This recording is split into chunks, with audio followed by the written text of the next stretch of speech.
Hot అంశాలపై debate news బెంచ్కి స్వాగతం.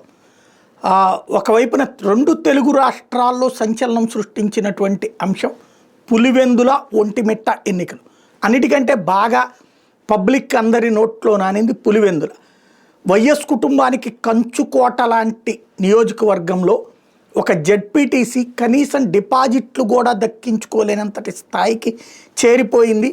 YCP పని ఇక అయిపోయింది అని ఓ పక్కన తెలుగుదేశం, జనసేన, భారతీయ జనతా పార్టీలు విమర్శిస్తుంటే అక్కడ అరాచకమే జరిగిందన్నట్టు వైఎస్ఆర్ కాంగ్రెస్ పార్టీ చెప్తోంది. అసలు నిజంగా ఏం జరిగింది, ముందు తర్వాత ఇప్పుడు ఏం చేయబోతున్నారు, ఈ అంశానికి సంబంధించి మాట్లాడేందుకు ప్రస్తుతం మనతో పాటు ఉన్నారు సతీష్ రెడ్డి, పులివెందులకి సంబంధించి వైఎస్ఆర్ కాంగ్రెస్ పార్టీలో కీలకమైనటువంటి నాయకులు. నమస్తే అండి. నమస్కారం. అసలు పులివెందులలో ఈ ఓటమి వైఎస్ కుటుంబానికి, జగన్కి పట్టు కోల్పోయింది అనుకోవాలా? ఈ ప్రశ్న వేసే ముందు ఒకటి ఆలోచన చేయాలి సార్. మనము అసలు ఎన్నికలు అనేది జరిగింటే కదా నీకు పట్టు కోల్పోయేదానికి, కానీ ప్రజాభిప్రాయం కోరింటే కదా, ప్రజల అభిప్రాయం ఇచ్చింటే, ప్రజలు వర్డిక్ట్ ఇచ్చినట్టే, ప్రజలు ఓటింగ్ పోయింటే కదా నీకు ఈ ప్రశ్న అనేది ఉత్పన్నమే కాదనమాట. ప్రజల చేత ఓట్లు చేసుకొని ప్రజలు ప్రజాస్వామ్య పద్ధతిలో పోయి ఓట్లు వేసినంటే ఈ క్వశ్చన్ ఆన్సర్ చేయాలి మనము. ప్రజలనే ఓటింగ్ పోనివ్వకుండా ఊర్లలో ఉన్నటువంటి వాళ్ళందరినీ కూడా, గ్రామస్తులందరినీ ఊర్ల బయటికి తరిమేసి బయట ఊర్లో వాళ్ళు వచ్చేసి ఆడ ఓటింగ్ చేసేటువంటి పరిస్థితి ఉండేటప్పుడు దాని ఎలక్షన్ అని ఎట్లా అంటారండి? అంటే అసలు ఏం జరిగింది, ముందు రోజు నుంచి జరిగిందా లేకపోతే అంతకు ముందు నుంచి స్కెచ్ వేశారు? అది ఒక వారం రోజుల నుంచి జరుగుతుంది సాయి గారు. ఒక వారం రోజుల నుంచి ఒక పెద్ద స్కెచ్ వేశారు. దాన్ని చాలా తెరపైకి చాలా బాగా నీట్గా తీసుకొని రాగలిగినారు వాళ్ళు. మేము ఇంతగా ఊహించలే. ప్రజాస్వామ్యబద్ధంగా జరుగుతుంది, చిన్న చిన్న ఇన్సిడెంట్స్ ఏమైనా చేస్తానికి ప్రయత్నం చేస్తారేమో, కానీ దాన్ని ఎట్లా ఒకటి ఎదుర్కోవాలా అని చెప్పేసి చాలా లో ప్రొఫైల్లో మా వైసీపీ క్యాడర్లు అందరినీ కూడా రెచ్చిపోవద్దండి, మనం ఏమాత్రం చేసినా కూడా మన మీద ఇంకా తప్పుడు కేసులు పెట్టి ఎన్నికల్లో పాల్గొనకుండా చేస్తారనేటువంటి అభిప్రాయంతో అందరినీ అంచి పక్కన ఉండండి, ఆ రోజు ఎలక్షన్ రోజు చూసుకుందాం అనే రకంగా వాళ్ళందరినీ ప్రిపేర్ చేయడం జరిగింది. కానీ దురదృష్టవశాత్తు ఏంటంటే వీళ్ళు బరి తెగించినారు. ఏమాత్రం ప్రజాస్వామ్యము దీన్ని క్వశ్చన్ చేసేటువంటి ఆలోచన లేకుండా పోలీసులు చేసేటువంటి తీరు చూస్తే ఒక 800 మంది పోలీసులు దాదాపు నియమించినారు. ఏదికి ఈ 10 పోలింగ్ బూతుల్లో. వీళ్ళ డ్యూటీ ఏంటంటే, మామూలుగా పోలీసుల్లో ఉన్న బందోబస్తు పెడితే ఎక్కడన్నా అసాంఘిక కార్యక్రమాలు జరుగుతాయి, ప్రజాస్వామ్యానికి విఘాతం ఎవరన్నా కల్పిస్తే వాళ్ళు ప్రొటెక్ట్ చేయాలా, లా అండ్ ఆర్డర్ పర్యవేక్షణ చేసేదానికి పోలీసులను నియమిస్తారు. కానీ మొట్టమొదటిసారి ఆ ఊర్లలో ఉన్నటువంటి గ్రామస్తులందరినీ భయపెట్టి కేసులు పెడతామని చెప్పి వాళ్ళను బలవంతంగా ఊర్లలోంచి బయటికి తోలేసి అరాచక శక్తులను ఎవరైతే ఆ గ్రామానికి సంబంధం లేదో బయట నియోజకవర్గాల వాళ్ళందరినీ తీసుకొని వచ్చి అక్కడ పెట్టి వాళ్ళకు ప్రొటెక్షన్ ఇచ్చి వాళ్ళతో రౌడీజం చేసేటువంటి ఒక వినూతమైనటువంటి ప్రక్రియ అనమాట. This should be a case study. అసలు ఇట్లా చేయగలుగుతారా, ఈ ప్రజాస్వామ్యంలో ఇంత ఘోరంగా చేయగలుగుతారనేది మీరు ఒకసారి పులివెందులో జరిగిన దాన్ని మేము చెప్పడం కాదు, మీరు మీ టీమ్స్ పంపించి చేయించాలా. అసలు ఎట్లా జరిగింది, ప్రజలు పోయి ఓట్లు వేసారా, లేకుండా ఉంటే ఏ రకంగా పోలీసులు బిహేవ్ చేశారు, ఏ రకంగా తెలుగుదేశం వాళ్ళు బయట గ్రామస్తుల నుంచి తీసుకొని వచ్చారనేది ఇది ఒక కేస్ స్టడీ. అంటే ఊళ్ళల్లో ఉన్న వాళ్ళని పంపించేశారు బయటికి. ఇప్పుడు ఒక ప్రణాళికబద్ధంగా సాయి గారు వీళ్ళు ఏం చేశారంటే, గ్రామాల్లో ఉన్నటువంటి ఒక 5-6 రోజుల కిందట వాళ్ళే దాడి చేశారు మా వైసీపీ లీడర్ పైన. అబ్బాయి సురేష్ కుమార్ రెడ్డి అనుకుంటా, సురేష్ కుమార్ రెడ్డి, ఇంకొక అబ్బాయి రమేష్ యాదవ్ కాదు, సురేష్ కుమార్ రెడ్డి అని చెప్పేసి, అంటే మా పక్కన మండలం, ఈ మండలం కాదు, పక్కన మండలంలో ఉన్నటువంటి యాక్టివ్ గా పార్టిసిపేట్ చేసేటువంటి వ్యక్తి మీద దాడి చేశారు. దాడి ఎందుకు చేశారంటే అక్కడటువంటి స్థానికులందరికీ కూడా భయము, ఆందోళన క్రియేట్ చేయాలి, ఎవరినైనా మేము దాడి చేస్తాం, కొడతాం అనేటువంటి సంకేతం ఇచ్చేదానికి అది మీద దాడి చేశారు. దాడి చేసిన తర్వాత వాళ్ళ మీద కేసు రిజిస్టర్ చేస్తే ఎవరి మీద అయితే కేసు పెట్టామో వాళ్ళ మీద ఎటువంటి ఆంక్షలు కానీ, లేకుంటే వాళ్ళని అరెస్ట్ చేయడం కానీ ఏం చేయలేదు. ఇది జరిగిన తర్వాత నెక్స్ట్ డే ఇంకా విచ్చలవిడిగా చూపించాలనేటువంటి ఉద్దేశంతో ఈ రమేష్ యాదవ్, ఆ తర్వాత వేల్పుల రాము, ఆ తర్వాత హేమాద్రి రెడ్డి, వీళ్ళందరూ నల్లగొండ వారిపల్లె అని చెప్పేసి ఒక పల్లెలో ఏదో మంత్రాలు చెప్పేదానికి మాకు సంబంధించినటువంటి పార్టీ లీడర్ల ఇంటికి పోయి తిరిగి వస్తూ ఉంటే దారి కాచుకొని బందిపోట్లు ఏ రకంగా అయితే దాడి చేస్తారో, ఒక సడన్ అటాక్ చేస్తారో, వాళ్ళ వెహికల్స్ మీద పడి వాళ్ళ వెహికల్స్ పగలగొట్టి వాళ్ళ వెహికల్స్ కాల్చేదానికి ప్రయత్నం చేసి వాళ్ళు లోపలాగి ఆల్మోస్ట్ చనిపోతారనేటువంటి టైంలో అక్కడటువంటి ఆ గ్రామస్తులు ఎట్లా ఆడవాళ్ళందరూ బయటకు వచ్చి వాళ్ళని కాపాడినారు. ఆ పరిస్థితిలో ఉంటే వాళ్ళని కూడా చేయలేం. ఒక ఎమ్మెల్సీని అటెంప్ట్ మర్డర్ అనేటువంటి కేసులో కూడా ఎవరిని అరెస్ట్ చేయలేదు, వాళ్ళని స్వేచ్ఛగా వదిలిపెట్టారు. దాన్ని సాకుగా తీసుకొని ఏం చేశారు, ఒక కౌంటర్ కేసు వాళ్ళంతకు వాళ్ళే ఒకటి సృష్టించారనమాట. లేని ఇన్సిడెంట్, ఒక షెడ్యూల్ క్యాస్ట్ అబ్బాయిని ఒక ఘర్షణ జరిగింది, ఆ ఘర్షణలో వీళ్ళిద్దరూ ఫైట్ చేసుకునేటప్పుడు ఈ ఘటన జరిగింది అని చెప్పి SC/ST అట్రాసిటీ కేసు ఈ ఈ వాహనాల్లో పోయే వాళ్ళందరినీ పెట్టు మరీ కొంతమంది అని చెప్పి యాడ్ చేశారు దాంట్లో. దాని ప్రిటెక్స్ట్ గా తీసుకొని ఈ DIG ఆధ్వర్యంలో, ఆ DSP ఆధ్వర్యంలో, ఆ రూరల్ CA ఆధ్వర్యంలో ఎవరి పడితే వాళ్ళని తీసుకొని రావడము, స్టేషన్లో పెడతామని చెప్పడము, ఒక 5-6 మందిని తీసుకొని వచ్చారు. తీసుకొని వచ్చిన తర్వాత MP గారు మేము పోయి మాట్లాడితే వాళ్ళకే పరిస్థితి లేదు, ఎవడే కానీ సమాధానం చెప్పే పరిస్థితి లేదు, న్యాయం ధర్మం గురించి మాట్లాడేటువంటి పరిస్థితి లేదు. విచ్చలివిడిగా ఎంత దారుణం అంటే మీరు ఒకసారి పులివెందులకు పోయి మీరు విచారించాలా, ఇంత ఘోరాలు చేసేదాన్ని పోలీసులు ఇంత ఘోరాలు చేయొచ్చా అనేది.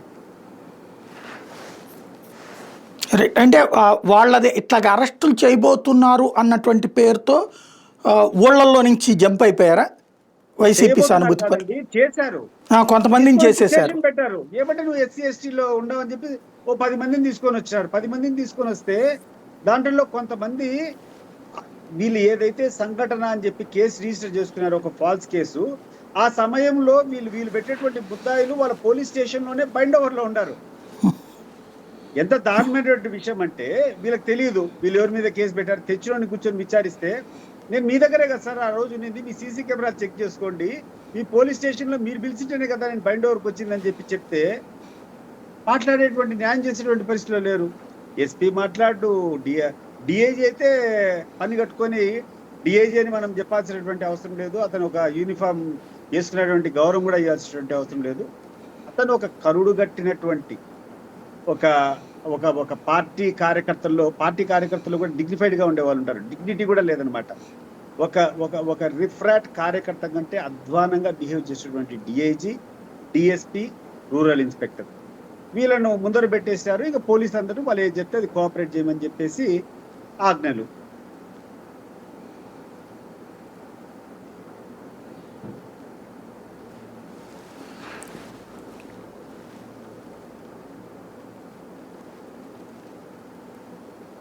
Hello, right. ఇక్కడ ఒక డౌట్ ఏంటంటే సాధారణంగా ఆ ఏరియాలో ప్రతి ఒక్కళ్ళకి ధైర్యవంతులే ఉంటారు, ఇంకోటి వైఎస్ కుటుంబం అంటే అభిమానమే ఉంటుంది. ఇలాంటి సందర్భంలో చివరికి ఆ రోజున ఎలక్షన్ రోజునైతే పోలింగ్ బూత్ల దగ్గరికి పోనీయలేదు అది అన్నటువంటిది మీ వాళ్ళు రిలీజ్ చేసిన విజువల్స్ లేకపోతే సాక్షిలో వచ్చిన కథనాలు బట్టి కనబడుతుంది. అంటే పోలింగ్ బూత్ దగ్గరికి పొద్దున్నే వెళ్ళి కూర్చునే అంతటి టెంపర్మెంటు ఉంటుంది కదా, ఎందుకని లేదు ఆ రోజున? భయంతో ఆగారా? అదే చెప్తున్నాను సాయి గారు, మీరు ఒకసారి ఇది వింటే నివ్వెరపోతారు.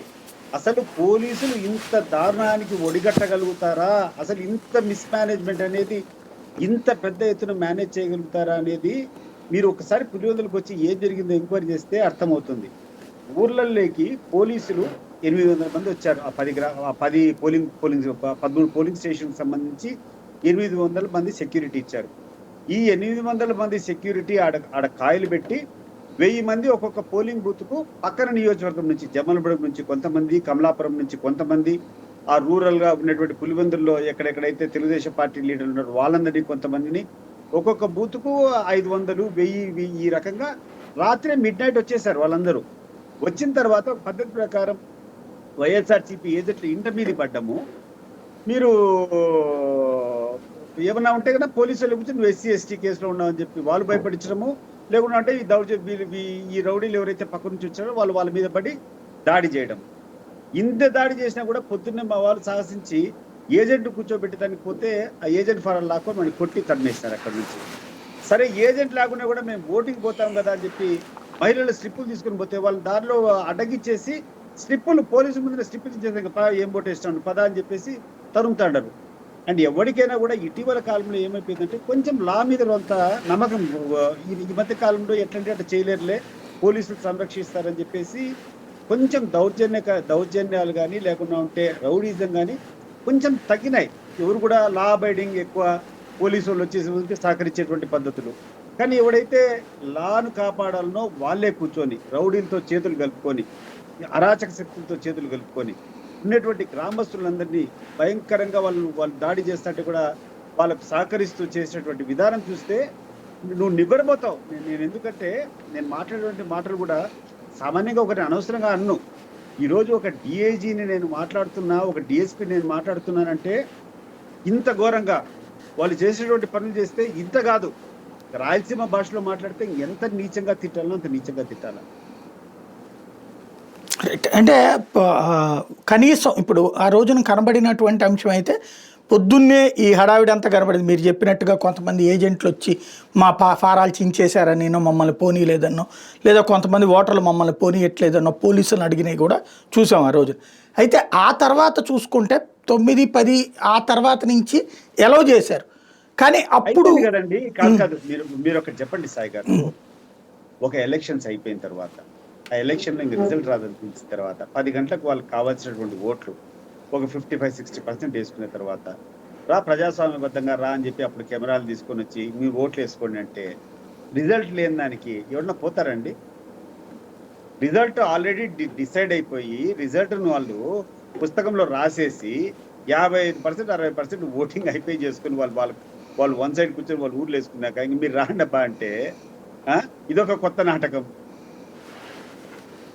అది స్ట్రాటజీ కదా. అప్పుడు ఆపోజిషన్ స్ట్రాటజీ కింద మీరు చెయ్యాలి కదా, అంటే మీ అందరినీ పొమ్మని మన బూతుల దగ్గర వేయించారు. ప్రజాస్వామ్యవాదిగా మీరు చెప్పండి సాయి గారు, ఏం చేయగలుగుతాను మీరు చెప్పండి. Just give me one idea. ఇప్పుడు మా మీద దాడి జరిగింది, మా ఏజెంట్ ఫారం చేసి ఆ నుంచి ఇద్దరు పోలీసులు అరాచక శక్తులు ఏకమైపోయి మా ఏజెంట్లు ఆ ఊళ్ళో లేకుండా తరిమేసినారు.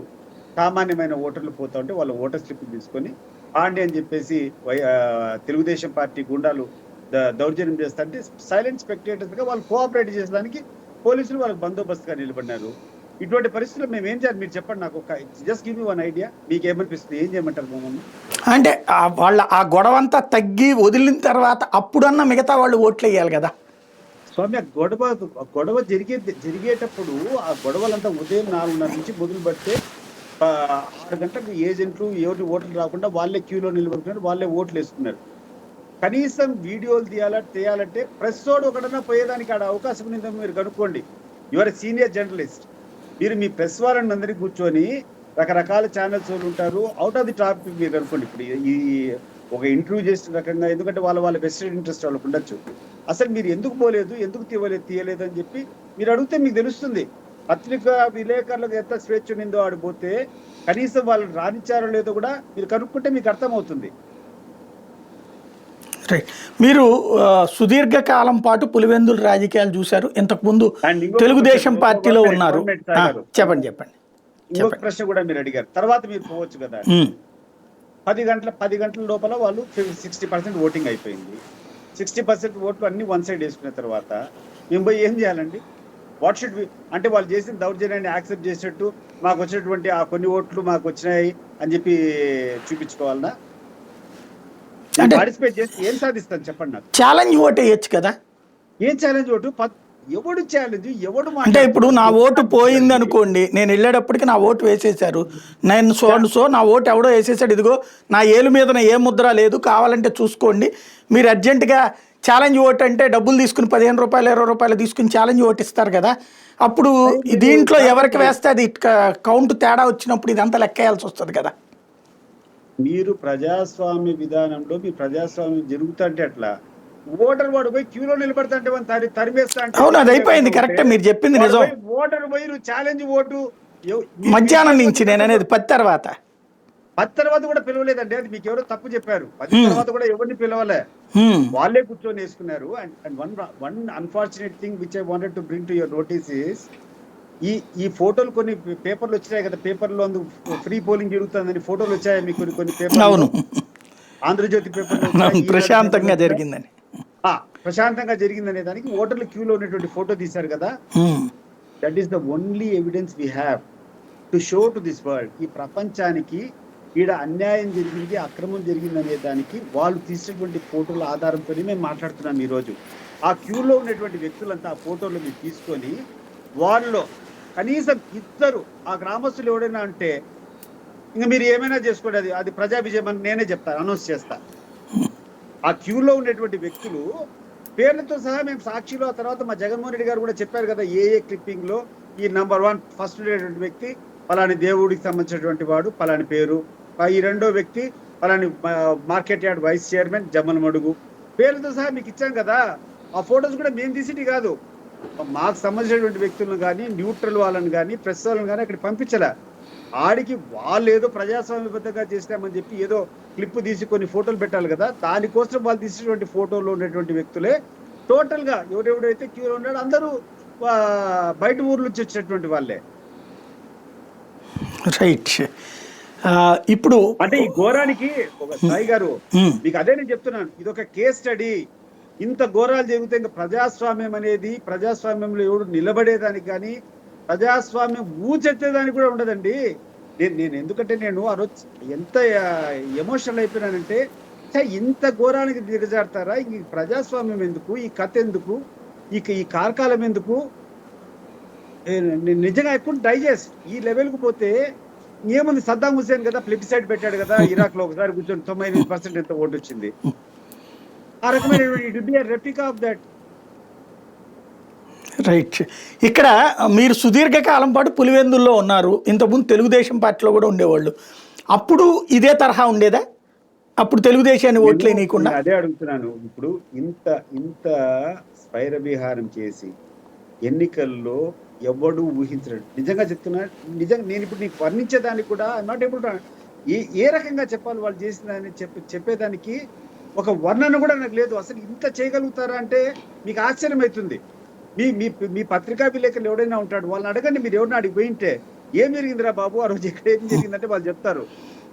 యూ కెన్ నాట్ ఇమాజిన్ అసలు ఇంత అరాచకం చేస్తారనే దానికి ఊహకు కూడా అందనటువంటి అరాచకం చేసినారు.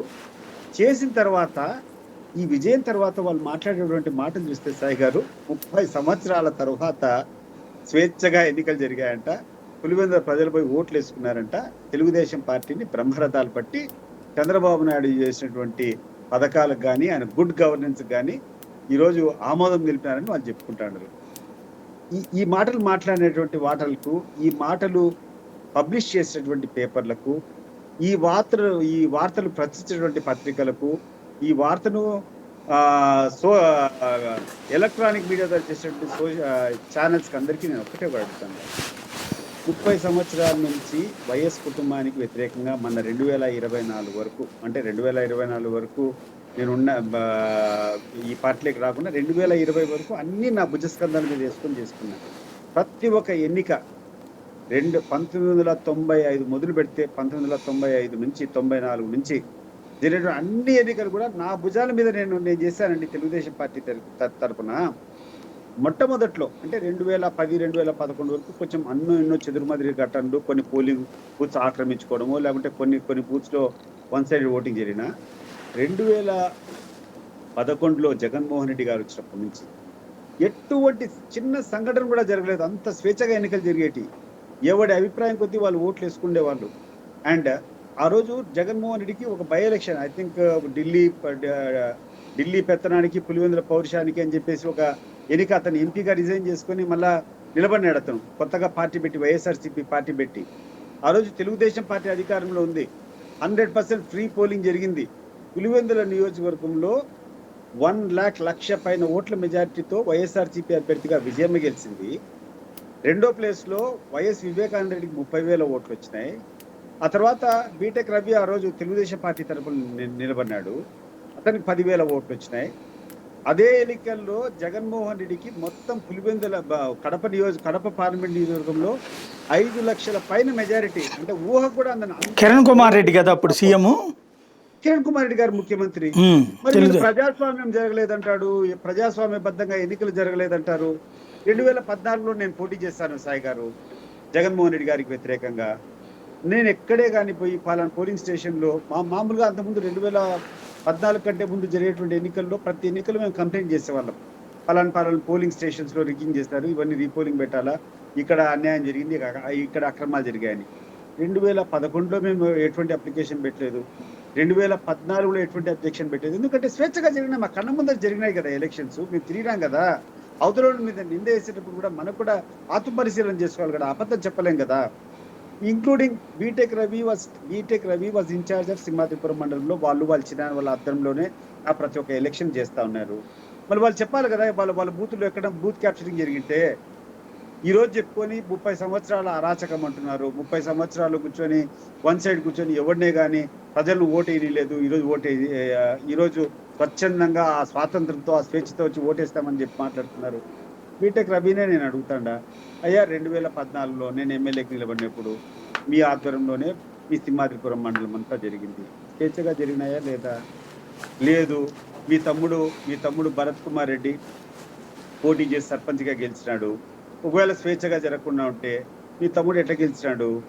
మీ చిన్నమ్మ గెలిచింది, చంద్రుడు అన్న భార్య, ఆమె ఎట్లా గెలిచింది ఎన్నికలు స్వేచ్ఛగా జరగకుంటే? ఈరోజు సింహాద్రిపురం మండలంలో అంతా నీ ఆధ్వర్యంలో, నేను ఎక్కడే కానీ ఇంటర్ఫియర్ కాదు. సింహాద్రిపురం మండలం అంటే నీకు నీ మిత్రబృందానికి హ్యాండ్ ఓవర్ చేసుకుని మీరు ఎట్టగానే చేసుకుంటా అని చెప్పి నేను వదిలిపెట్టేవాడిని. ఏ రోజన్నా మీరు సింహాద్రిపురం మండలంలో ఒక్క పోలింగ్ స్టేషన్లో అన్నా నాకు మెజార్టీ తెప్పించినారా? ఒక కాంబల్ అనేటువంటి ఒక బూత్ తప్పితే ఎక్కడన్నా మీ యొక్క దాంట్లో నాకు మెజార్టీ వచ్చేదా?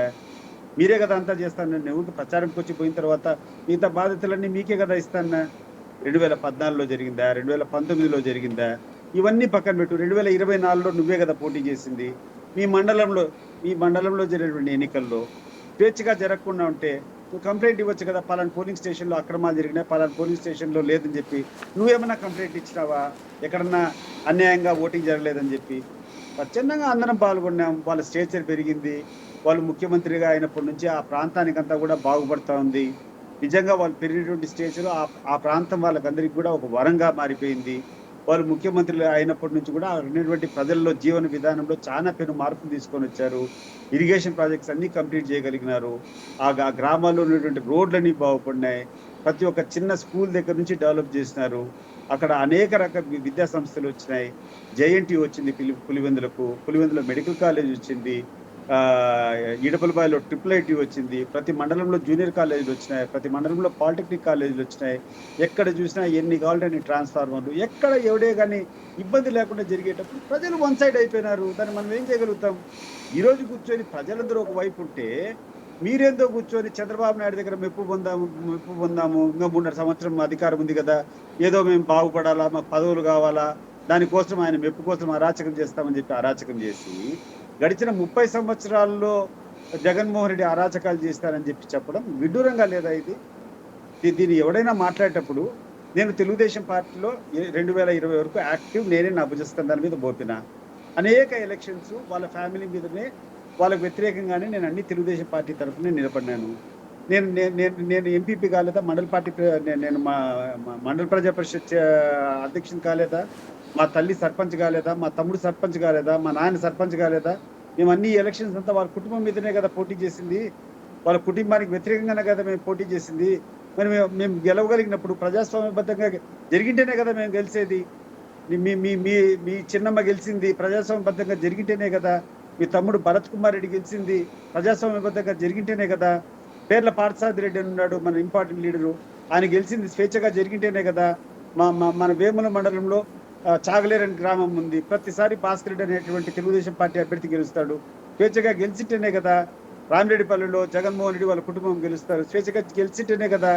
అలవలపాటులో బాలసాం రెడ్డి అనేటువంటి వాళ్ళ కుటుంబం వాళ్ళు గెలుస్తూ ఉంటారు. వాళ్ళు గెలిచిన స్వేచ్ఛగా గెలుస్తానే కదా. కాబట్టి ఇప్పుడు మనకు ఉండేటువంటి బలం కొన్ని గ్రామాల్లో ఉంది. ఎప్పుడైతే స్థానిక సంస్థలు వస్తాయో మనకు కొన్ని సందర్భాల్లో జనం సపోర్ట్ చేశారు.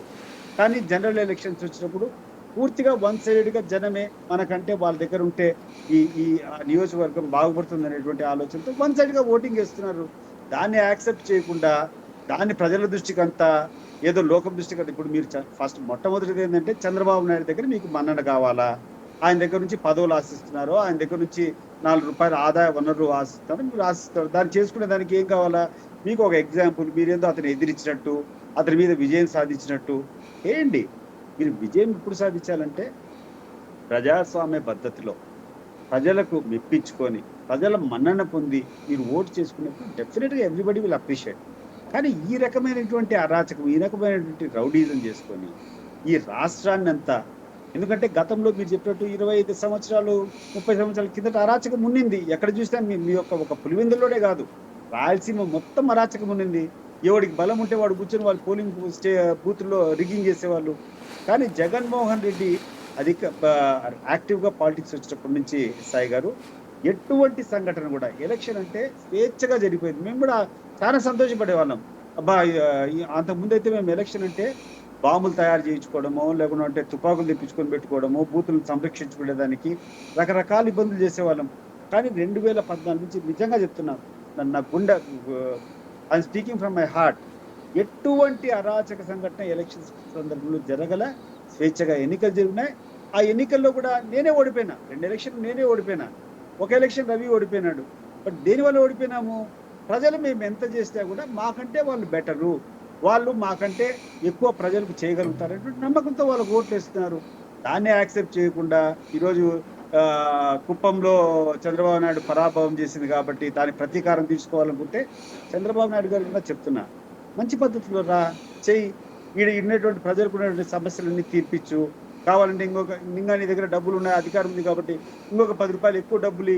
ఇప్పుడు 5,000 ఓటు ఇచ్చా, 5 కావాలంటే 10,000, 10,000 కావాలంటే 20 ఇచ్చుకొని ఓటర్లు నీ పక్కన చేసుకొని నువ్వు ఓటింగ్ జరిపించుకొని గెలుచుకొని ఉంటే మేమందరం కూడా హర్షించేవాళ్ళం, మేము ఒప్పుకునేవాళ్ళం. కానీ అరాచకాన్ని, రౌడీజాన్ని ఈ దేశం ఏదైతే ప్రజాస్వామ్య దేశంలో చేయకూడదో అవన్నీ చేసి వెధవలంతా తీసుకొని వచ్చి ఆడ ఎలక్షన్ డ్యూటీలు పెట్టుకొని చేసి ఈ రకంగా మాట్లాడడము, అది కాకుండా 30 సంవత్సరాల నుంచి అనుభవిస్తున్నటువంటి ఆ బానిసత్వం నుంచి స్వేచ్ఛ వచ్చిందని మాట్లాడడము చాలా విడ్డూరంగా ఉంది సాయి గారు. ఇక్కడ నాకే కాదు, ఎవరికి కూడా చాలా మందికి తెలియనటువంటి అంశం. ఇప్పుడు మీరు చెప్పారు చూడండి, ఒక చోట మండల పరిషత్ గెలిచాం, గ్రామ పంచాయతీ గెలిచాం, జిల్లా పరిషత్ సభ్యుడు గెలిచాం, ఇట్లాంటివి అసలు ఇది ప్రజలకు తెలియదు. ఇంతవరకు కూడా అసలు పులివెందుల నియోజకవర్గంలో ఇంకొకళ్ళు రారు, తెలుగుదేశం ఎప్పుడు గెలవదు, తెలుగుదేశం వాళ్ళు అందరినీ చంపేస్తారు, లేకపోతే కొట్టేస్తారు, హింసిస్తారు అన్నటువంటి పాయింటే ఉంది పబ్లిక్ అందరికి కూడా. వాళ్ళు అక్కడ బ్రతకలేక బ్రతుకుతారు అన్నాడు. నిజంగా అన్ని గెలిచే వాళ్ళ ఇంతకుముందు తెలుగుదేశం వాళ్ళు అక్కడ స్థానిక ఎన్నికల్లో గెలిచామండి. ఇప్పుడు వేముల జెడ్పీటీసీ, వేముల జెడ్పీటీసీ కూడా మల్లారెడ్డి అని చెప్పేసి పెద్ద ఆయన గెలిచినాడు. ఒక తర్వాత లింగాల జెడ్పీటీసీ కూడా అన్నగా ఇంకొక ఆయన గెలిచినాడు. మొన్న మధ్య తులసిరెడ్డి గారు చెప్తే కానీ తెలియదు, ఆయన కూడా తెలుగుదేశం తరఫున గెలిచారట కదా జెడ్పీటీసీగా. తెలుగుదేశం ఆయన జెడ్పీటీసీ ఇక్కడ నుంచి గెలవలేదు, పులివెందుల కాన్స్టిట్యున్సీ నుంచి గెలవలేదు. ఆయన రాజంపేట కాన్స్టిట్యున్సీలో ఒక దాంట్లో యునానిమస్ గా అయినారు. తులసిరెడ్డి గారు కూడా ప్రతి ఒక్క ఎన్నికలు తిరుగుతారు కదా. తులసిరెడ్డి గారిని అడగండి. ఇప్పుడు తులసిరెడ్డి గారు అబద్ధాలు చెప్పే వ్యక్తి కాదు. తులసిరెడ్డి గారిని అడగండి. జగన్మోహన్ రెడ్డి గారు రాజకీయాలు వచ్చినప్పటి నుంచి ఏ అసెంబ్లీ ఎలక్షన్ లో అన్నా అవకతవకలు జరిగాయా? ఒక్క పోలింగ్ బూత్ లో అన్నా అతనికి ఇబ్బంది ఏమైనా ఏర్పడింది? అడగండి తులసిరెడ్డి గారిని. తులసిరెడ్డి గారు అంటే తులసిరెడ్డి గారు ఒప్పుకుంటే నేను ఒప్పుకుంటా. తులసిరెడ్డి గారు సర్టిఫై చేసి, లేదు జగన్మోహన్ రెడ్డి గారు అరాచకవాది, జగన్మోహన్ రెడ్డి టైంలో అసెంబ్లీ ఎన్నికలు కానీ లేకుంటే పార్లమెంట్ ఎన్నికలు కానీ వాళ్ళు దౌర్జన్యంగా రిగ్గింగ్ చేసుకుంటారని తులసిరెడ్డి సర్టిఫై చేస్తే ఐ విల్ యాక్సెప్ట్. రైట్. అంటే ఒక విషయం చెప్పండి, సాధారణంగా జనాలందరికీ కూడా ఒక పబ్లిక్లోకి వెళ్ళిన పాయింట్ ఏంటంటే ఏకగ్రీవాలు అయిపోతాయి జిల్లా పరిషత్ సభ్యులు ఇవన్నీ కూడా పులివెందుల నియోజకవర్గంలో. దానికి కారణం అవతలోళ్ళు అసలు పోటీ చేయడానికే భయపడే పరిస్థితి. అందుకే 30 ఏళ్ల నుంచి కూడా పులివెందుల నియోజకవర్గం అంతా ఏకగ్రీవం అవుతూ వచ్చింది. తొలిసారి వాళ్ళు ఓటేశారు అంటున్నారు. 80 to 90% ఆఫ్ ది ఓటర్స్ ఒక స్థానిక సంస్థలు కానీ ఇంకోటి కానీ జగన్మోహన్ రెడ్డి వాళ్ళ కుటుంబానికి బాగా పట్టుకునేటువంటి వాళ్ళు, వాళ్ళని వ్యతిరేకించి ఎవరు పోరు. ఒక 10%, 20% వాళ్ళకు వ్యతిరేకించినటువంటి కార్యకర్తలు ప్రతి ఒక్క గ్రామంలో ఉంటారు. కానీ వీళ్ళ బలము వాళ్ళకు స్పష్టంగా తెలుసు, వాళ్ళు మేము నిలబడితే కూడా గెలవలేమని చెప్పి. అటువంటి వాళ్ళు ఎవరు ముందరికి రారు. కానీ ఎక్కడెక్కడైతే బలం మాకుందో, మా బలం ఉండేటువంటి స్థానాల్లో అన్నింటిలో మేము పోటీ చేసేవాళ్ళం, గెలిచేవాళ్ళం. కానీ మన జరిగినటువంటి ఈ పోయినసారి జగన్మోహన్ రెడ్డి గారు ముఖ్యమంత్రిగా ఉండేటప్పుడు పంచాయతీ ఎలక్షన్ జరిగినప్పుడు కొన్ని పంచాయతీల్లో వాళ్ళు పిలిచి కొన్నిసార్లు ఏమన్నా వినకుంటే కొంచెం హార్ష్గా బిహేవ్ చేసినటువంటి పద్ధతులు కూడా ఉన్నాయి. దాన్ని కూడా నేనే కాదని చెప్పడం లేదు. బట్ 90% ఆఫ్ ది ప్లేసెస్ మనం గెలవలేము, మనకి ఎట్లా లేదు, మళ్ళీ డబ్బులు పోగొట్టుకోవడం ఎందుకు, తిరగడం ఎందుకు అని చెప్పి వాళ్ళు వచ్చి అభ్యర్థించడమో, లేకుంటే వద్దబ్బా ఎందుకు ఊరికే అనవసరంగా పోటీ చేస్తారంటే విని వదిలిపెట్టడమో జరిగింది. కానీ ఎక్కడెక్కడైతే మేము పోటీ చేయాలనుకుంటున్నామో, పోటీ చేయాలనుకున్న పోటీ చేశాం. అండ్ ఇంకొక విషయం ఏంటంటే 2021లో జరిగినటువంటి ఈ ఎన్నికలు ఉన్నాయి కదా, 2021లో జరిగినటువంటి స్థానిక సంస్థల ఎన్నికలు. ఆ ఎన్నికల ముందే నేను కూర్చొని నేను చేయలేను, నేను చేయకుండా ఉంటే నన్ను తెలుగుదేశం పార్టీలో తప్పుగా అర్థం చేసుకుంటారు, ఆ అపవాదం నాకు వద్దు, నాకు ఆ లోకేష్కు లేకుండా అన్నటువంటి విభేదాలు మాకున్నాయి, నేను ఇప్పుడు పోటీ చేస్తే నేను వాళ్ళతో తట్టుకోలేని చెప్పి నేను పక్కకు వచ్చిన తర్వాత బీటెక్ రవిని ఇన్ఛార్జ్గా ఉండమని చెప్పారు. బీటెక్ రవినే ఇన్ఛార్జ్ ఉన్నాడు. మరి నామినేషన్ వేసిండొచ్చు కదా, నామినేషన్ వేయకుండా వద్దని చెప్పి ఎవరన్నా చెప్పారా బీటెక్ రవికి? లేకుంటే బీటెక్ రవి కూర్చొని ఆ సందర్భంలో కూర్చొని అన్యాయం జరుగుతుంది, అక్రమాలు జరుగుతున్నాయి, మేము పోతే మమ్మల్ని నామినేషన్ రానిలేదని ఎక్కడన్నా ఒక ప్రెస్ స్టేట్మెంట్ ఉందా? ఈరోజు చాలా రెగ్యులర్గా మాట్లాడుతుంటారు కదా బీటెక్ రవి గారు. బీటెక్ రవి రెగ్యులర్గా పేపర్లకు వస్తాడు, అన్యాయం మీకు ఎదిరిస్తామంటాడు, వాళ్ళకి అద్దె ఎదిరిస్తామంటాడు. మరి 2021లో నేను బయటకు వచ్చిన తర్వాత ఆయనే కదా ఇన్ఛార్జ్గా ఉండింది. మరి ఎక్కడన్నా పోయి ఈ పోలింగ్ స్టేషన్లో నేను పోయి నామినేషన్ వేస్తా అంటే నా మీద దౌర్జన్యం చేస్తారని కానీ, వారు నన్ను ఏమీ లేదని కానీ ఎక్కడన్నా ప్రెస్లో కానీ ఎక్కడన్నా మాట్లాడినటువంటి ప్రూఫ్ ఉందా సాయి గారు? రైట్. ఒక సందేహం ఏంటంటే ఆ రోజున ఎమ్మెల్సీ ఎలక్షన్లో బీటెక్ రవి గెలిచారు. వాస్తవంగా 90% ఓట్లు వైసీపీ వైపు ఉన్నాయి. అప్పుడు అవినాషే సహకరించారు బీటెక్ రవికి అనినే ఆరోపణ. అందుకే వివేకానంద రెడ్డి ఆగ్రహించారు అన్నటువంటి పాయింట్. అది ఎంతవరకు వాస్తవం? నాకు తెలిసి, ఎందుకంటే నాకు అంతర్గతంగా ఆ కాలంలో ఆ పీరియడ్లో ఏం జరిగిందో నాకు పూర్తిగా నాకు తెలియదు సాయి గారు. నేను వైఎస్ఆర్సీపీలో చేరింది 2024లో. 2024 జస్ట్ ఆ ఎన్నికలు కొంచెం ముందు చేరిన. అప్పటి నుంచి నేను కొంచెం యాక్టివ్గా వైఎస్ఆర్సీపీకి జరుగుతున్నా. నేను కూడా 25 సంవత్సరాలు 26 సంవత్సరాలు ఆ కుటుంబాన్ని వ్యతిరేకించినటువంటి వాడిని. నాకు పెద్దగా ఈ పక్క ఏం జరిగిందో తెలియదు. బట్ తెలుగుదేశం పార్టీలో నేను అప్పుడు ఇన్ఛార్జిగా ఉన్నా. ఉన్నటువంటి ఎన్నికలు జరిగేటప్పుడు నా దృష్టికి అయితే వాళ్ళు కోఆపరేట్ చేస్తున్నట్టు ఇంకోటి తెలియదు, కానీ పెద్ద ఎత్తున డబ్బులు తీసుకొని మేనేజ్ చేసుకొని ఎవరైనా వైసీపీ వాళ్ళు ఉంటే వాళ్ళందరినీ కూడా విన్ ఓవర్ చేసేటువంటి పరిస్థితులు చేస్తాం. మనంతా ఇక్కడ ఉన్నటువంటి వైసీపీకి ఎవరైతే వైసీపీ నుంచి టీడీపీలోకి సపోర్ట్ చేస్తున్నారో వాళ్ళందరినీ క్యాంపుకి షిఫ్ట్ చేసినాం. వాళ్ళకందరికీ ఒక కోడ్ ఇచ్చినాం, ఎందుకంటే క్రాస్ ఓటింగ్ జరగకుండా. పెద్ద ఎత్తున డబ్బులు ఇవ్వడం జరిగింది, కోడ్ ఇవ్వడం జరిగింది, వర్కౌట్ అయింది. ఆ రోజు ఆదినారాయణ రెడ్డి అప్పటి వరకు వైసీపీ నుంచి టీడీపీకి పోయినాడు. ఆయన దగ్గర అనుచరులందరినీ కూడా పెద్ద ఎత్తున ఆ రోజు తీసుకొని రాగలిగినాడు. పులివెందులో కూడా కొన్ని ఓట్లు కొంతమంది ప్రలోభ పెట్టి చేశారనేటువంటి విషయం వాస్తవమే. ఇప్పుడు ఆ రోజు పీపుల్ హ్యావ్ యీల్డెడ్. ఆ పెద్ద ఎత్తున డబ్బులు ఇవ్వడమో లేకుంటే ఇంకోటి కూర్చొని సహకరించినారు ఆ రోజు. ఇవాళ ఈ మొత్తం వ్యవహారానికి స్కెచ్ హై స్థాయిలో జరిగిందా? అంటే లోకేష్ గారి స్థాయి, బాబు గారి స్థాయిలో జరిగిందా, లేకపోతే స్థానికంగా ఉన్న ఆదినారాయణ రెడ్డి స్థాయిలో జరిగిందా, బీటెక్ రవి స్థాయిలో జరిగిందా? ఈ పోలీసు ఇంత పెద్ద మేనేజ్మెంట్ 3-4 నియోజకవర్గాల నుంచి రావడం అంటే ఎవరి స్థాయిలో వాళ్ళు సంపూర్ణంగా విజయం సాధించినారు. ఎవడి స్క్రిప్ట్ వాడు, ఏ లెవెల్లో డైరెక్టర్ లెవెల్లో డైరెక్టరు, ప్రొడ్యూసర్ లెవెల్లో ప్రొడ్యూసరు, స్క్రీన్ బాయ్ లెవెల్లో స్క్రీన్ బాయ్, లైట్ బాయ్ లెవెల్లో లైట్ బాయ్, ఎవరికి వాళ్ళు ప్రతి ఒక్కరు కూడా విజయం సాధించినారు. అడ్డు అదుపు లేకుండా పై నుంచి క్లియర్ ఇన్స్ట్రక్షన్స్. ఎటువంటి పరిస్థితుల్లో కూడా కుప్పంలో మనం ఓడిపోయినాం కదా, ఈరోజు పులివెందులో కూడా వాళ్ళని ఓడగొట్టామని చెప్పి పరాక్రమాలు పలకాలనేది వాళ్ళ ఆలోచన. ఆ తర్వాత రాష్ట్రం మొత్తం కూడా ఒక సంకేతం పంపించాలనేది. జగన్మోహన్ రెడ్డి ఎక్కడ పోయినా కూడా ప్రజలు చాలా స్వచ్ఛందంగా వీళ్ళు ఎన్ని ఆంక్షలు పెట్టినా కూడా చాలా పెద్ద సంఖ్యలో జనాలు వస్తూ ఉండరు, నీరాజనం పలుకుతున్నారు. సో దీన్ని డైవర్ట్ చేయాలంటే దీన్ని పులివెందులను ఒక ఎక్స్క్యూజ్గా తీసుకోవడం, 10,000 ఓట్లు ఉన్నాయి కాబట్టి వీళ్ళని ఏ రకంగా అరాచకం చేయాలని చెప్పి ఆ డిఐజీని మభ్యపెట్టి ఆ డిఐజీ ఆధ్వర్యంలో, ఆ డిఎస్పీ ఆధ్వర్యంలో, ఆ రూరల్ సిఐ ఆధ్వర్యంలో ఆ ముగ్గురిని ఎవరు కూడా మర్చిపోకూడదు.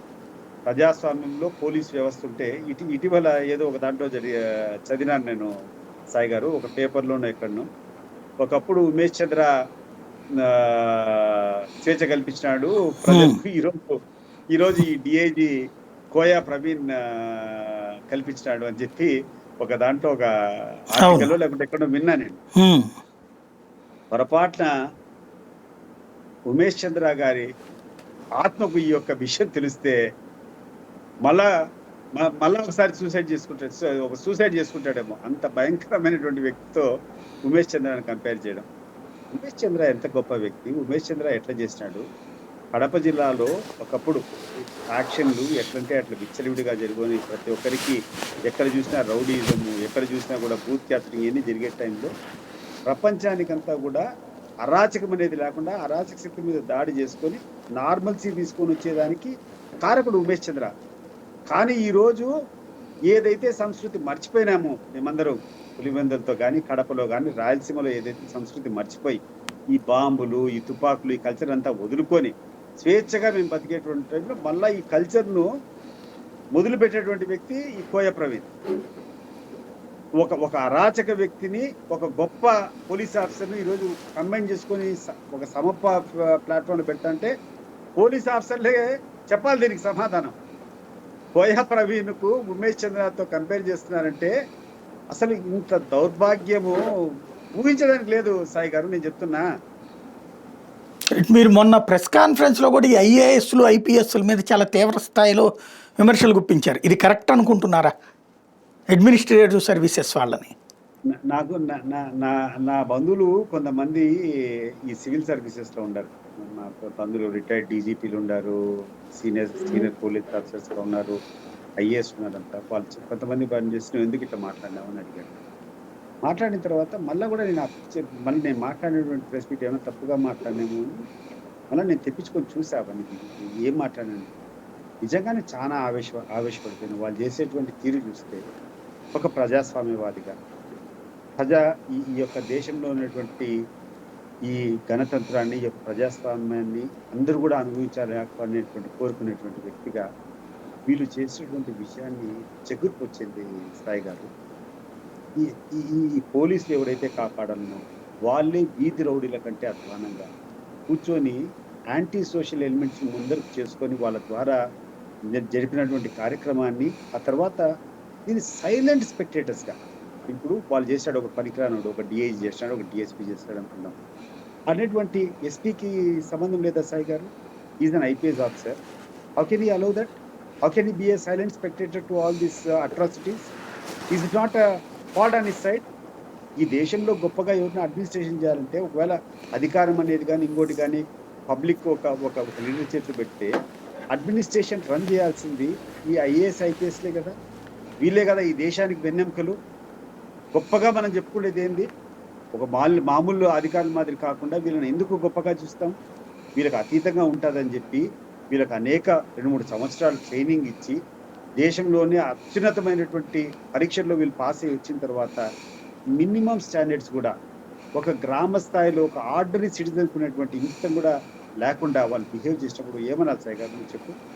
ప్రజాస్వామ్యాన్ని ఇంత ఘోరంగా అపహాస్యం చేస్తే is it not the responsibility of that collector? నేను అన్నప్పుడు ఐఏఎస్లో ఐపీఎస్లో అన్నప్పుడు I did not mean the whole IAS and IPS officer. నేను మాట్లాడింది subject to those people who have indulged in such activities. ఎవరైతే ప్రజాస్వామ్యానికి వ్యతిరేకంగా, ఎవరైతే దౌర్జన్యకారులకు అండగా నిలబడినారో, ఎవరైతే వాళ్ళ డ్యూటీస్ను నిర్లక్ష్యం చేసుకొని ఎవరైతే ప్రజాస్వామ్యానికి వ్యతిరేకంగా చేస్తున్నారో, వాళ్ళకి సపోర్ట్గా ఉన్నారో, వాళ్ళను అనకుండా ఉంటే నా గుండెలోంచి తన్నుకొచ్చింది. I did not mean to actually victimise them, but నా గుండెల్లోంచి అరే మీ బాధ్యత కదా ఇది. ఒకవేళ ఒక డిఐజీ పనికిరాని పని చేశాడు అనుకో, ఎస్పీ డ్యూటీ ఏంది? ఆ ఎస్పీ సరిగ్గా పనిచేయలేదనుకో, పైన డీజీపీ డ్యూటీ ఏంది?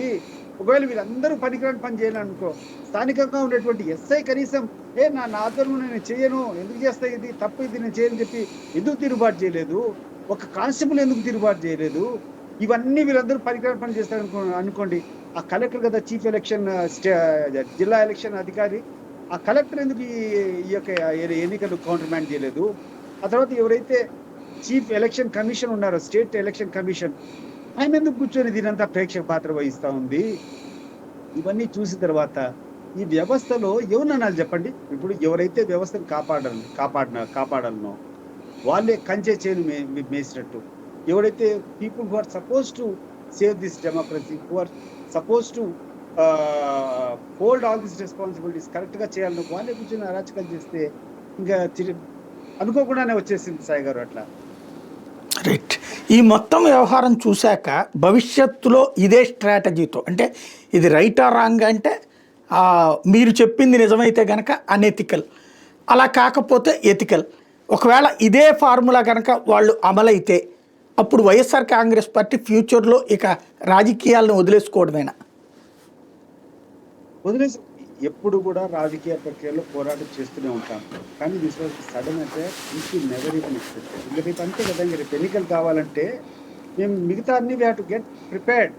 మేము ఇంక అన్ని, నేను అదే అడుగుతున్నా ఇప్పుడు ఈ ఐఏఎస్ ఐపీఎస్ ఆఫీసర్ మీద నాకు కోప్పడిన దానికి కారణం ఏంటంటే వీళ్ళు ఈరోజు ఎవడైతే ప్రొటెక్ట్ చేయలేకపోతే మా రైట్స్ మేము ప్రొటెక్ట్ చేసుకునే దానికి ఏం చేయాలి సాయి గారు? నేను చెప్పు. పూర్వకాలం మేము చేసేట్టు బాంబులు తయారు చేసుకోవాలా, లేకుంటే అమ్యునేషన్ తెప్పించుకోవాలా, ఆర్మ్స్ తెప్పించుకోవాలా, మా వాళ్ళందరినీ రౌడీలుగా తయారు చేయాలా, మేము కూడా యాంటీ సోషల్ ఎలిమెంట్స్ అందరినీ ఎంకరేజ్ చేసి కానీ రాండ్రా నాయన గుండాలు దౌర్జన్యం ఉండే వాళ్ళే మా దగ్గర రావాలని చెప్పి చేసుకోవాలి, తప్పదు, విధి లేదు. బట్ ఎప్పుడు కూడా రాజకీయాల్లో వదిలిపెట్టడానికి అవకాశం ఉండదు సాయి గారు. ఓన్లీ థింగ్ ఈస్ మీరు సరిగ్గా చేయకుండా ఉంటే మేము వేరే రకంగా వేరే పద్ధతులు మార్చుకోవాల్సి వస్తుంది. మీరు ఒకటి గమనించారో లేదో, 10 గంటల వరకు 10-10:30 వరకు ఈ యొక్క పులివెందులో జరిగేటువంటి విషయం బయటికి పెద్దగా ప్రచారంలోకి రాలే. ఒంటిమిట్టలో స్వేచ్ఛగా ఎన్నిక జరుగుతూ ఉన్నింది. కానీ 10-10:30 టైంలో అక్కడటువంటి ఆ మంత్రికి ఇండికేషన్ పోయింది, పులివెందులోనే కూర్చొని వాళ్ళు వన్ సైడ్ చేస్తా అంటే మనం గమ్మకుండా ఉంటే మనం పోయి చంద్రబాబు నాయుడు దగ్గర లోకేష్ దగ్గర తలెత్తుకోలేం కదన్నా, రాణి మనం పోదామని చెప్పి వాళ్ళు ఆ ఒంటిమిట్టలో నుండి బూత్ మీద స్వైర విహారం చేసుకుంటారు. మీరు చూస్తుంటారు, మీరు చూసారా సాయి గారు? మీరు ఆ మంత్రి స్వయంగా వచ్చి బూతుల్లోంచి లాగింటి ఆయన 10-10:30 మొదలు పెట్టుకొని ఇంకా 5-6 బూతులు చేసుకుంటూ పోయిన తర్వాత ఇంకా వాళ్ళు అక్కడ చేతులు ఎత్తేస్తున్నారు. ఏం చేయాలన్నా మేము ఆ 7-8 బూతుల్లో వాళ్ళు రిగ్గింగ్ చేసుకున్న తర్వాత మిగతా బూత్లో మేము చేస్తే కూడా గెలుస్తారు కదా, ఇంకా దానికి మేమేం చేయాలని చెప్పేసి ఈ అరాచకాన్ని తట్టుకోలేక వాళ్ళు ఒంటిమిట్ట మండలం వాళ్ళు కూడా 10 గంటల వరకు పోలింగ్ జరిగిన తర్వాత వదిలిపెట్టారు. కానీ నాకు తెలిసినటువంటి సమాచారం ఏంటంటే 10 గంటల వరకు పోలింగ్ జరిగితే ఆ ఒంటిమిట్ట మండలంలో దాదాపు 9,000 చిల్లర 10,000 మాత్రం పోలింగ్ జరిగాయంట అప్పటి వరకు.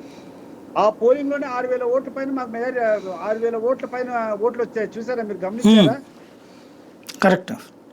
10 గంటల నుంచి ఈ రాంప్రసాద్ రెడ్డి ఎవరైతే మంత్రి ఉన్నాడో, ఎవరైతే బూత్ క్యాప్చరింగ్ చేసినాడో, అప్పటికి అతని బూత్ క్యాప్చరింగ్ మొదలు పెట్టేప్పటికి 10 గంటల ఆ సమయము. 10 గంటల ఆ సమయంలో పోలింగ్ జరిగింది 10,000 ఓట్లు. 10,000 ఓట్లోనే 6,000 ఓట్లు ఈరోజు తెలుగుదేశం పార్టీ వైసీపీకి వచ్చినాయా లేదా సాయి గారు? అంటే మీరు అర్థం చేసుకోండి ఎంత పెద్ద ఎత్తున ప్రజా వ్యతిరేకత ఉందో ఈ ప్రభుత్వం మీద. ఇది కనువిప్పు కావాలా. ఆ తర్వాత చంద్రబాబు నాయుడు అనుకుంటాడు ఒక చిన్న ఎలక్షన్ ఏమైనా మేనేజ్ చేసుకుంటొచ్చేమో. బట్ ఈ ఎలక్షన్ ఈ రకమైనటువంటి దౌర్భాగ్యమైనటువంటి పరిస్థితుల్లో ఈరోజు పోలీసులు వ్యవహరించినటువంటి తీరు రాష్ట్ర ప్రజలందరూ కూడా గమనిస్తున్నారు. ఇటువంటి వ్యక్తులకు ఎస్పెషల్లీ ఎంకరేజ్ చేసేటువంటి చంద్రబాబు నాయుడు కూడా it is a black day. ఈ జీవితంలో ఈ చరిత్రలో ఈ బ్లాక్ మార్క్ని అతను చేయాలా. దీనివల్ల డెఫినెట్గా ఒక 4-5% అయితే అతని అభిమానుల్లో అతను అసహించుకునేటువంటి పరిస్థితి ఉంటుంది సాయి గారు. ఎందుకంటే నా తెలుగుదేశం పార్టీలో చాలా మంది లీడర్లు నాకు కూడా పరిచయం ఉండేవాళ్ళు. ఏదో ఏం జరిగింది పులివెందులు అంటే, ఎందుకు ఇన్ని అరాచకం చేయాలా, లేనిపోని ఈ టైంలో కూర్చొని ఆయన ఎందుకు ఇంత చెడ్డపేరు తెచ్చుకున్నారు. డెఫినెట్గా కొంచెం ఎడ్యుకేటెడ్ సెక్టర్స్ ఆయనకు అనుకూలంగా ఉన్నారు కదా, ఇప్పుడు వాళ్ళందరిలో కూడా ఒక రకమైనటువంటి వ్యతిరేకత వచ్చిందని చాలా మంది చెప్తున్నారు. దిస్ విల్ ఆల్రెడీ అతను డౌన్ఫాల్లో ఉన్నాడు. బట్ ఇది ఇంకొంచెం స్ట్రెంగ్తన్ చేస్తుంది ఆయన డౌన్ఫాల్కు. రైట్. ఫైనల్గా ఒకటి చెప్పండి, హైకోర్టుకు వెళ్ళారు, హైకోర్టు ఏమో రీపోలింగ్ అనుమతించలేదు, ఎలక్షన్ పిటిషన్ వేసుకోమంది. ఎలక్షన్ పిటిషన్లో ఇప్పుడు మీరు చెప్పినటువంటి ఆధారాలన్నీ చూపించవచ్చు, అదేమన్నా చేయబోతున్నారా? అన్నీ చేస్తాం సాయి గారు. ఎందుకంటే మేము గెలిచినా ఓడిపోయినా అక్కడ న్యాయం జరిగినా జరగకుండా మా బాధ్యత జనానికంతా కూడా ఏం జరిగిందో చెప్పాల్సినటువంటి బాధ్యత పొలిటికల్ పార్టీగా ఉంది. మేము ఓడిపోవడము గెలవడము అనేది కాదు. ఈ రకమైనటువంటి అరాచకాలు జరిగిన తర్వాత ఇది ప్రజల దృష్టికి తీసుకొని పోకుండా ఉంటే ప్రజలకు మేము ద్రోహం చేస్తున్నామే. ప్రజలకు అందరికీ కూడా ఈ స్వాతంత్ర దేశంలో, ఈ ప్రజాస్వామ్య దేశంలో ఏదైనా పెద్ద ఆస్తి ఎవరికైనా ఉందంటే ఓటు హక్కే కదా సాయి గారు. ఓటు హక్కు కంటే పెద్ద ఆస్తి ఏమన్నా ఉందా? ప్రజాస్వామ్యంలో ఇంతకంటే పెద్ద ఆస్తి ఏమన్నా ఉందా పౌరులకు? ఆ యొక్క ఓటు హక్కునే తీసుకొని లాక్కొని పోయి రౌడీలు, గూండాలు, ఎవడైతే వంగమాగదులుగా మారినటువంటి పోలీసు అధికారులు, ఎవడైతే ఈ పనికిరానటువంటి వాళ్ళకు కావాల్సినటువంటి చిన్న చిన్న పనుల కోసం చేసినటువంటి ఈ డిఐజీ లాంటి వ్యక్తులు, ఈ యొక్క దానికి సైలెంట్ స్పెక్టేటర్స్గా ఉన్నటువంటి మా కడప కలెక్టర్, మా కలెక్టర్ ఎస్పీ, మా కడప ఎస్పీ, ఇట్లాంటి వాళ్ళందరినీ చూసిన తర్వాత నిజంగా వీళ్ళందరూ చేసేటివన్నీ మేము చెప్పాల్సిందే ప్రజలకు. చెప్పకుండా ఉంటే ఎట్ట తెలుస్తుంది? రేపు we have to safeguard their prime property, that is their vote. రేపటి నుంచి వాళ్ళు తిరుగుబాటు తీసుకొని రావాలా. వాళ్ళు తిరుగుబాటు తీసుకొని రావాలంటే వాళ్ళను ఎన్లైటన్ చేయాలా. అన్ని ఇన్స్టిట్యూషన్లో మేము ఫైట్ చేయాలి. ఫైట్ చేయకుండా ఉంటే ఏమనుకుంటారు? మీరు పోరాడకుండా ఉంటే మీరు ఎందుకు పొలిటికల్ పార్టీ అని చెప్పి మమ్మల్ని అడుగుతారు. అన్నిటికంటే ముఖ్యము ఆ ఫొటోస్ ఏవైతే పెట్టారో అన్ని దాంట్లో ఉన్నాయి కదా Sai garu. I think it is there in the public domain. కొన్ని ప్రెస్ లో వాళ్ళు పెట్టారు. ఆ ఫొటోస్ బేస్ చేసుకుని మీరు ఇన్వెస్టిగేట్ చేయండి Sai garu. You are a famous journalist. మీతో పాటు కొంచెం మంచి నాలెడ్జ్ ఉన్నటువంటి, ప్రజాస్వామ్యం పట్ల గౌరవం ఉన్నటువంటి కొంతమంది విలేకరులంతా కూర్చొని అసలు ఈ ఏరియాలో ఏం జరిగింది, ప్రజలు ఓట్లు వేయించినారా, ఈరోజు పోయి చూడండి. వాళ్ళ ఏలు గుర్తుంటారు కదా, ఒక 4-5 రోజుల వరకు ఆ ఏలు వాళ్ళు వేసినటువంటి ఆ ఇంకు పోదు కదా. ఎవడైనా కనీసం 10% ఓటర్ల కన్నా ఆ ఇంకు మార్క్ ఉందేమో పోయి చూడండి. ఆ గ్రామాల్లోకి పోయి మీరు పరిశీలించండి, మీరు పరిశోధించండి ఏం జరిగింది. ఎందుకంటే మాదొక్కడిదే కాదు, మీది కూడా. I think you're all equally responsible. The fourth estate is also very very responsible in sustaining our democracy. Right. Thank you very much అండి. ఇది పరిస్థితి. పులివెందులలో జరిగినటువంటిది అసలు వాస్తవం ఇది అంటున్నారు సతీష్ రెడ్డి.